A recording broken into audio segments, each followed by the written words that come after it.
તો સંજયભાઈ, એ જે આ આખી એમબી શાહ કમિશન જે રચાયું હતું નરેન્દ્ર મોદી સામે ભ્રષ્ટાચારના આરોપોના સંદર્ભમાં એ કમિશન રચાયું હતું, એમાં જે વિગતો આપવામાં આવી હતી 2012માં કે નરેન્દ્ર મોદીની સરકાર વખતે અદાણીને 6 કરોડ ચોરસ મીટર જમીન પાણીના ભાવે આપવામાં આવી હતી, આવો આરોપ એમાં પંચ સમક્ષ મૂક્યો. જો કે પછી તો પંચ ગોટાળો વારી દીધો, ઘણું બધું જે કરવાનું હતું કરી દીધું. તો આ જે 6 કરોડ ચોરસ મીટર જમીન આપી એમાં જે રજૂઆત કરી હતી એમાં ₹1 થી લઈને ₹32 ચોરસ મીટર દીઠ આપવામાં આવી હતી. આજે તો આ જમીનના 5 થી 6 હજાર ગણા ભાવ થઈ ગયા છે. તો ત્યારે ઓપ્શન કરવું જોઈએ, તો ઓપ્શન ન થયું, એ એક મોટી વાત છે. તો હવે શું કરવા માંગો છો તમે? એ તો હાઈકોર્ટમાં તમે કર્યું છે, પછી હવે શું કરવા માંગો છો? તો અમે જે એનપીવી વાળી છે, પેલા સ્ટેમ્પ ડ્યુટી અને વોટરફ્રન્ટ રોયલ્ટી છે એની જે છે વસૂલાત, એ જ રીતે અમે આ સ્ટેમ્પ ડ્યુટી એનપીવી વાળી છે એને પણ હાઈકોર્ટની અંદર લઈ જવા માંગીએ છીએ. અને વધારે વાત કરીએ તો અદાણીનો જન્મ છે ને એ લગભગ 1992 પછી થયો.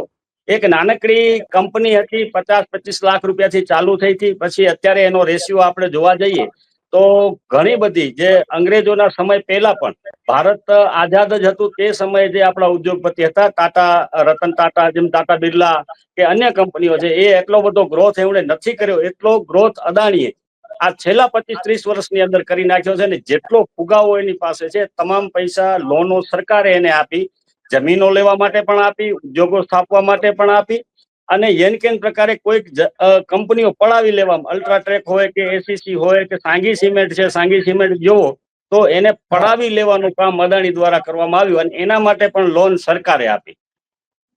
એટલે જે તે વખતે અહીંયા ડેવલપમેન્ટ માટે પોર્ટ બનાવવાનું હતું, પણ ત્યારે અહીંયાના લોકલ વિકાસ માટેની વાત હતી. એવો કોઈ લોકલ વિકાસ કે લોકલ રોજગારી મળી નથી.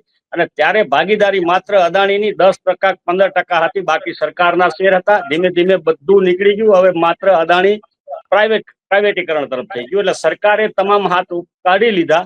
પણ એના જે પૈસા આવે છે, જમીનના હોય કે ટેક્સના હોય કે જે પણ બીજું કઈ કમાણી છે, તમામ ક્યાંક ને ક્યાંક આ પેલા પીએમ ફંડ કેર, પ્રધાનમંત્રી કેર ફંડ ત્યાં ચાલે છે, એવામાં ક્યાંક ને ક્યાંક જાય છે. અને સાહેબ જે ફરવા જાય છે બારે વિદેશમાં, એ પણ અદાણીના પ્લેનમાં જતા હોય છે, ઘણી વાર જોવા મળ્યા છે. અને બારે કદાચ ક્યાંક હવા ઉજાસ માટે, તબિયતની સારી પેલા માટે પણ જતા હોય છે સાહેબ. અને એ જઈને આવે ને તરત અદાણીને અને અંબાણીને અલગ અલગ પ્રકારના કામો મળી જાય છે.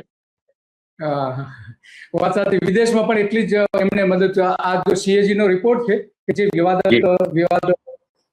વિવાદાસ્પદ છે, અને હજુ સુધી જો એમાં સ્પષ્ટ લખે છે જુલાઈ 2008 ના રોજ, 2008 થી આ 2026 ઓલમોસ્ટ લગભગ સમજો 18 વર્ષ થવા આવ્યા.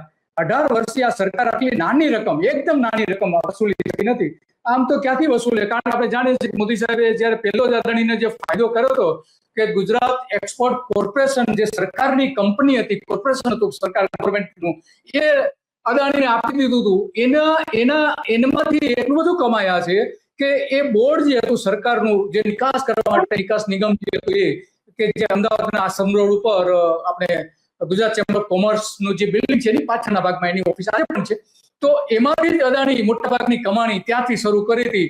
અને અત્યારે તો મોદી સાહેબ હવે વિદેશમાં પણ આટલી બધી, તમે કહો વિદેશમાં પણ એમને આ રીતે મદદ કરે છે. તો હવે અદાણીને વધારે મને લાગે છે કે કચ્છમાં હજુ પણ અદાણીને જમીનો આપશે. શું કહો છો તમે? કારણ કે જે રીતે પાવર પ્રોડક્શન થઈ રહ્યું છે, તો હવે શું લાગે છે અદાણી સામે કચ્છના લોકોનો કેવો વિરોધ છે? અદાણીની સામે જેમ હમણાં જ અદાણીએ શ્રીમદ ભાગવત કથા બેસાડી હતી દાનેશ્વર મંદિરની બાજુમાં શિરાચા મધ્યે. હવે એ આમ તો અદાણીની કથા હતી, અને અદાણીની અંદર ગેટ ટુગેધર અમારા ત્યાં જે સીઈઓ છે રક્ષિત શાહ, એને તમામ લોકો મળી શકે અને પ્રસાદી આરોગી શકે એના માટેનો આખો 8-9 દિવસનો કાર્યક્રમ કરવામાં આવ્યો. તેની અંદર તમામ લોકો આવ્યા ગયા, અને તરત જ અત્યારે 587 એકર જમીન છે ગૌચરની, એના સિવાયની દાનદેરીનો જે જંગલ છે, દાનેશ્વર મંદિરની આસપાસનું જંગલ છે, અને અન્ય ગૌચર જમીનો જે છે એ લોકોને આપી દેવા માટેનો જ આખો કાર્યક્રમ હતો. અને હમણાં 25 તારીખના એમની આ જાહેરાત પણ આવી ગઈ છે કે આજુબાજુની આ જમીનો છે એ નવા ઉદ્યોગો માટે, અદાણીના ઉદ્યોગોને સ્થાપવા માટે જમીન એક્વાયર કરવાની છે, અને એની લોકસુનાવણી પણ તાત્કાલિક થવા જઈ રહી છે. એટલે જે હમણાં આપણે વાત કરીએ એમ એને જમીનો બધી આપી, બધું જ જંગલ હોય, દરિયો હોય, નદીઓ હોય, આકાશ પાતાળ થી કરીને તમામ વસ્તુઓ આપ જોઈ શકો છો દિલીપભાઈ, એના એરપોર્ટ એના છે, તમામ વસ્તુઓ એની પાસે છે, અને એ તમામ વસ્તુઓ એને આપી દીધી હોય તો હવે નવી જમીનો આપવા માટે પણ કોઈ તકલીફ એને પડવાની નથી.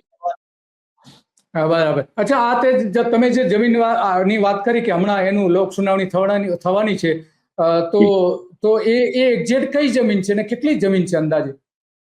તેનું આખું કોષ્ટક આવ્યું છે કચ્છ મિત્રની અંદર જ, વચ્ચેના પાનામાં 5 કે 6 નંબરના પેજ પર આખું આવેલું છે, એમની જાહેરાત આપેલી છે. મેં એક્ઝેક્ટ જોયું નથી, પણ 400-500 એકર જમીનો તો આજુબાજુ, અને જંગલ જે છે દાનેશ્વર મંદિરની બાજુમાં જે થયું ને, એ દાંદેરી રખાલ જે છે એ રખાલ માટે ખાસ કરીને આ કાર્યક્રમ થયો, અને એ જંગલ જે છે આખું, ત્યાં પણ ખૂબ સારી વનસ્પતિ છે, ખૂબ નાના મોટા પશુ પક્ષીઓ ત્યાં છે, અને એ વિસ્તાર જે છે એ આપી દેવા માટે અને મેળવી લેવા માટે જ આ શ્રીમદ ભાગવત કથા થઈ હતી. અચ્છા, એના માટે કરી. તો એનો મતલબ એ થયો કે આપણા વન અને પર્યાવરણ પ્રધાન અર્જુન મોઢવાડિયા જે છે, તો એને તો આ મંજૂરી આપવી જ પડશે. એ તો સાહેબ કોંગ્રેસમાં દિલીપભાઈ હતા ને ત્યારે વિરોધ કરતા હતા, પણ એમના કામો તો અર્જુનભાઈના ત્યારે પણ અદાણીની અંદર ચાલુ હતા. અર્જુનભાઈ મોઢવાડિયાના ગૌતમભાઈ સાથે ખૂબ સારા સંબંધો છે.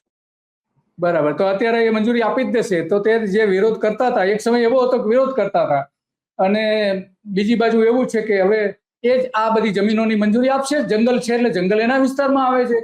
આ વન અને પર્યાવરણ વિભાગની એને મંજૂરી પણ લેવી પડશે અદાણીએ. તો હવે આમાં રવિલાલભાઈ, તમને એક પ્રશ્ન છે કે તો હવે આ કાયદાકીય રીતે શું આમાં ખરેખર કરવું જોઈએ, લોકોએ શું કરવું જોઈએ? કારણ કે ગૌચરની જમીન જઈ રહી છે, સરકારની ખરાબાની જમીન રહી છે, જંગલની જમીન જઈ રહી છે, અને દરિયાકાંઠાની CRZ-માં જે આવેલી જમીનો છે એ પણ આ રીતે એક પછી એક ઉદ્યોગપતિઓ સમક્ષ જઈ રહી છે. એમાં મોટાભાગની જમીન તો અદાણી પાસે જઈ છે. તો હવે ત્યાંના લોકોએ ખરેખર શું કરવું જોઈએ? આનો કોઈ એક મંચ બનાવવું જોઈએ, કઈ પ્રકારનો વિરોધ કરવો જોઈએ કે કચ્છને બચાવવા માટે?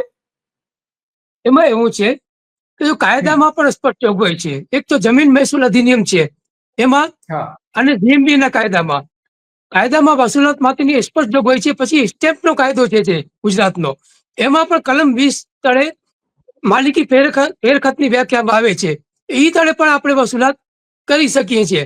મતલબ કે જો પબ્લિક એક થાય અને તંત્ર ઉપર રજૂઆતો કરે યોગ્ય, તો શું છે કે આ પબ્લિકનો પૈસો છે અને તંત્ર જાગે તો કાયદા મુજબ જો થાય, જમીન મહેસૂલ કાયદામાં જોગવાઈ છે જ કે એમાં તો એવી પણ જોગવાઈ છે કે જો એ ટેક્સની રકમ નથી ભરતા તો આ બધી જમીનો સરકાર પાછી લઈ લે, સરકાર કરી દે અને પોતાના હસ્તક લઈ લે જમીનો. એવી પણ કાયદામાં જોગવાઈ છે વસૂલાત માટેની. ઇન બિટવીન એક બીજા મુદ્દા ઉપર પણ આપનું ધ્યાન દોરી દઉં કે બીજો એક એવો પણ મુદ્દો છે કે સરકાર દ્વારા સને 2005ની સાલમાં ઔદ્યોગિક હેતુ માટે SEZ ને જમીનો ફાળવવામાં આવી. ત્યારે જે જમીન મંજૂરીના હુકમો થયા, એ જમીન મંજૂરીના હુકમોમાં સ્પષ્ટ શરત દર્શાવેલ હતી કે 2005 થી 5 વર્ષ કે 10 વર્ષમાં આ જમીન ઉપર ઉદ્યોગ શરૂ કરવો, એટલે કે આ જમીનો ઉપર બાંધકામ કરી દેવું. તેમ છતાં પણ અમુક એવી જમીનો છે આજની તારીખમાં પણ કે જેને આજે 21 વર્ષ જેટલો સમય વીતી ગયો છે,